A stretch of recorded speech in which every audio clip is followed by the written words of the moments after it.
So ironically, a lot of homeowners are worried that water could get behind James Hardie siding. And I guess I'm here to tell you that water's always going to get behind James Hardie, not even James Hardie, all siding. And so like when James Hardie, who spent literally hundreds of millions of dollars on their R&D, their whole system, which follows local building code, which follows Journal Like Construction, International Building Code, everyone assumes water will get behind your house, or everyone assumes water will get behind your walls. That's why we put James Hardie commercial grade house wrap. We tape every seam, it's airtight, watertight. Gravity's foolproof. So when water inevitably finds a way to the weakest point, it's gonna drain because gravity.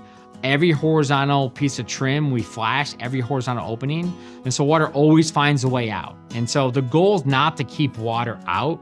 The goal is to manage water away from your house when it gets behind. So we're assuming water will get behind your siding. It's how do we get water away from the foundation in your house as fast as possible?